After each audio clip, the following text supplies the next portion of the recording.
Welcome back, everybody. It's the 2K Sports halftime. So it's Indiana who's out on top at the half. They have a nice 7-point lead. And that'll do it for now as the second half of our game is a...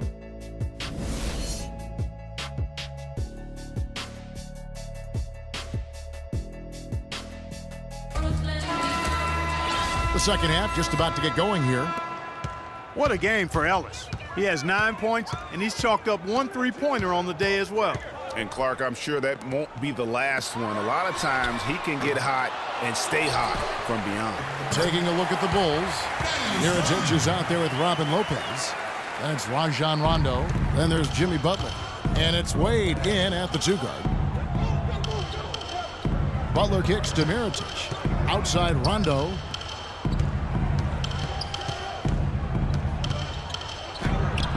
Up and in on the layup. Really aggressive play there, taking it to the rack against the big fella. You know, Greg, aggressiveness is really the only option when you're on the wrong side of the size equation. And it's George missing. Well, what a season it was for Mirotić last year. Came on stronger for the Chicago Bulls. Continued to improve. Effective in the playoffs. Really a joy to watch in his first year. And interesting, so much hype going into the season was about Dougie McDermott. Yes. And whether or not he was going to be in the running for Rookie of the Year. It ended up being Mirotić. Most years, he could have walked away with that award.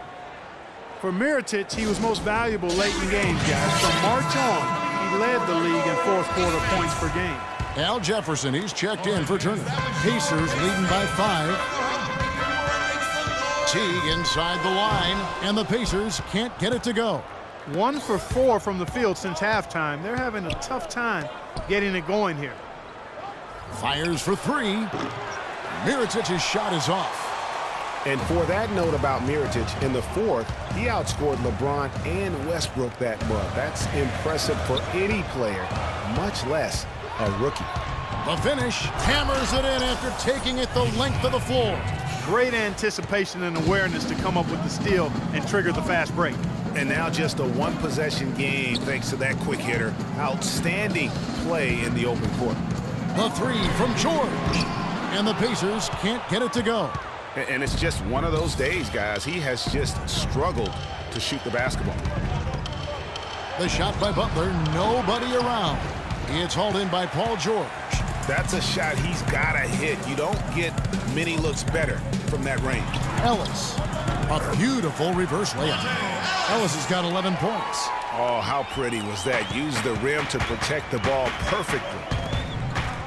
Wade drives in, and that one is stuffed right through. Rondo, a master at setting up teammates. T kicks to George. How's that for an answer? Right back with the dunk. And how about they don't waste any time matching that throwdown with one of their own. A show of their determination right there. Well, I think that tells you a little something about them as a team, guys. I mean, they don't just want to beat you. They want to beat you down and beat you at your own game. Thunder's checked in for Indiana. Then for the Bulls. Gibson comes in for Mirotić. And it's Doug McDermott in for Dwayne Wade. Well, check out that assist. That's a pair of teammates that are clearly on the same page. Pacers didn't have the year they wanted to last season. Still, their defense was right near the top. They kind of hang their head on that, don't they? Exactly. I mean, that is what this team's culture is all about, defense. And even in a down year, they were very hard to play against for other teams. Bulls trail by 3. Oh, and the jam by Butler. And all of a sudden, the shots now falling in bunches. The complexion of this game has completely changed. Yeah, and that was the only thing that could have brought them back in this game. Everything had to start dropping. And boy, have they gotten on a roll. Here's Thunder. And the 3 off target. And the Pacers defense as strong as ever. And you mentioned 4th in points allowed in terms of their opponents. How about 3rd also in opponent field goal percentage? Teague drives in. Lopez with the steal. Butler against Jefferson. And it's Butler missing. It's a neck-and-neck game here in Indiana. Here's Teague. That'll go on McDermott. That is his first foul of the game. And you can see he just didn't get squared up with his feet. Greg, those are always tough to judge, but I think the official got that one right. Turner's checked in for the Pacers. Stuckey comes in for Thunder. Ellis. Indiana again missing. You know, with the Pacers, a lot of their success on defense comes from protecting the rim and controlling the boards. They were top 5 in the NBA in rebounds per game. They know that hitting the boards is a big part of being a good defensive team. And it's Teague. That time on the assist by Ellis. And the Pacers lead by 1. And it doesn't really matter who starts the break with how he runs the floor. He seems to always be the one who finishes it. Yeah, he is so fun to watch and how he attacks the rim at full speed like that, man. It's something to behold the way that guy gets to the rim. Here's Jefferson. The rebound by Gibson. Three-pointer, Butler. No good on that last second attempt there. Here we go, Pacers fans. Now coming onto the court. Thanks for joining us again as we get set for the fourth quarter. A terrific game so far.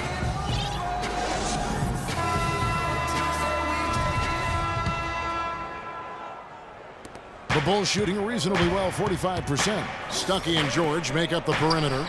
Al Jefferson out there with Turner. And it's Teague in at the point guard position. So that's the group out there for Indiana. It's stolen by Rondo. And here we go. Fast break. Wade's got it. And slam dunk by Butler. And you've got to wonder just how big those points are going to be. A swing like that can decide a game. And I wouldn't be surprised if it does. The steal there, as gutsy a play defensively as you're going to see. And George, here we go. And lots of contact there. Missing the shot. He'll shoot 2. You know, if you're looking to build a small forward and there wasn't a LeBron James template, you might go with PG, Paul George. Height, length, athleticism, that combination off the charts with him. And he's got a nice unflappable demeanor, too. The Pacers making a switch here. Young's checked in. And stolen by Stuckey. Young with the ball. He's picked up by Rondo. The shot by George, no good. The Bulls leading by 3. And Butler, here we go. Can't hit from in close. Fourth quarter still Young, just over a minute play. Stuckey kicks to Teague. Pulls it up. And misses it off the right side of the rim. For Chicago, they've gone 1 of 3 from the field to start the fourth quarter. Stuckey against Rondo. Butler from outside. Butler can't get that one to fall. And Indiana shooting at 36% on the night. They've got to step it up offensively. Teague with a clean look. The shot's good on the assist by George. George has got 3 assists tonight. Everyone understands the importance of Paul George to the ball club. That's why taking his offensive game to the next level would be so beneficial. Yeah, he has all the physical tools, the instincts, and obviously he has made those strides. But if he wants to become a top 5 guy, he's still got a little bit of work to do in terms of his game. Let's go quickly over to Doris Burke for an update. I was able to listen in on what Chicago's coach was going over with his team. He told them the game is right there for the taking, fellas, but we've got to be first. First to loose balls, first to the rim. We have to give our all right here. Kevin, now's the time. Just not enough bodies on the glass right there, and they paid for it. Well, Greg, I know you're a little guy, but you know what it means to box out, and it's an effort thing and a mindset deal. You got to get your body between that other player and the ball. For my man PG, Paul George, so much focus has been on extending his range, but ever since he started launching over 5 3-pointers a game, he shot under 43% from the field. Maybe time for him to balance out that shot selection. And then Wade slams it in. Went for the two-hander on that slam. That's where the weight room comes into play, Kevin. I think some urgency from him there. I think he's sensing that this is a critical time in the game, fellas. Bumped on the way up, but hits it, and they call the blocking foul. That's his 3rd personal. And guys, talking about Paul George, the continued improvement of his ball handling is key to generating more offense. That was a weakness of his coming out of college. He's worked on it, but making it a strength the way LeBron has would go a long way toward getting him to that next level. Rondo kicks to Lopez. Wade with no one around. Another miss by Wade. And the shots just continue to say no in terms of falling. And you can see the difference with their ability to win with their speed, guys. Boy, I love the pace and flow that their open court offense has been played with. I mean, it's been coming quietly, but very efficient. Bulls making a switch here. McDermott's checked in. Teague, the pass to George. Kept alive by Indiana. And honestly, not real happy with the shot selection on that one. Yeah, clearly a brain fade there. He's got to be a little smarter in his choice making. Count it, and the Pacer lead has been cut down to just 4 points in the bucket for Rajon Rondo. Unbelievable basket. I mean, giving up a lot of height there, but he was not to be denied. Not when the game's hanging in the balance. That makes it a little different. He was going to get to the rim no matter who was standing in the way on that one. Time called here. Indiana decides to talk it over. They're in front by 4. 1:35 left to play here in the fourth. Butler, he's checked in for Doug McDermott.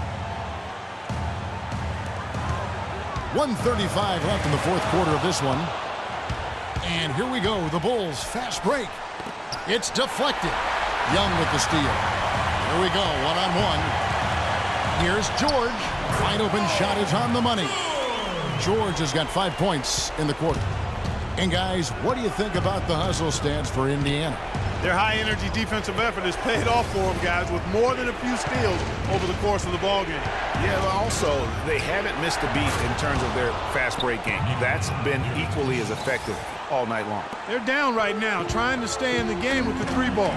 They shot a lot more here in the second half than they did in the first half. And I'm not sure I agree with that strategy. Really the best result they could have hoped for on that possession. They get back all 3 points they just gave up and are close to putting this thing out of reach. I'm not quite ready to go there yet, Greg, but it certainly sounds like the crowd is with you on that idea. Ellis outside. Ellis can't get that one to fall either. And listen, sometimes even the best of us are going to miss the easiest of opportunities. Here's Wade. Good. And now they trail by just 4. He always knows where his teammate's going to be, and Kevin, that will let him put the ball where he wants it, right waiting for him. And the Pacers with possession here. 13 points was their biggest lead in the game. Not good shot selection, long range, and the defender all up in your jersey. And you know, that's just the kind of defensive work he's known for. I mean, he can take that shot away from you and does it more times than not. What a bucket at one of the more crucial moments of the game. How about the cool, collected way in which he delivered it? Clutch. And so both free throws are good, and it's a 3-point game. Absolutely massive free throws. That'll force them into a 3-point attempt. Chicago calls timeout. They're trailing by 3. There's 14 seconds. Got time. Guys, your thoughts? Don't have to isolate immediately. You got a couple options here. You can take the 3 to tie it or get the quick 2 and then a 5. And, you know, if it opens up for them inside, the quick 2 would be the way I would lean, Greg. But the foul has to come immediately after that. Outside Rondo. The feed to Mirotic.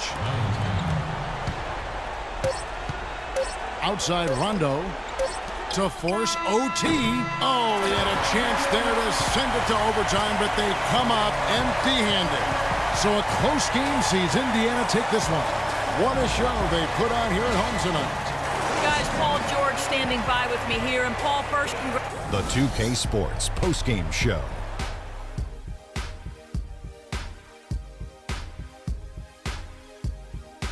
Thank you, Kevin. And now we get a chance to present our Jordan Player of the Game, Jeff T. He put up a new season high tonight. And if he keeps shooting like he did tonight before the season's over, he might top it. A big key to his team's victory here. When it comes to Jeff T, there's an aggressiveness to his game that allows him to be a difference maker. He's always going to be the one who dictates the pace of the game. I love that about T. He's just as skilled at orchestrating for his teammates. Just a sensational performance on a lot of levels, Ernie. Too many levels to talk about. Man, in some game, he's in the background. He doesn't get the chance to be the star of the show, but not tonight. He's the star tonight. Put him on the Hollywood Walk of Fame.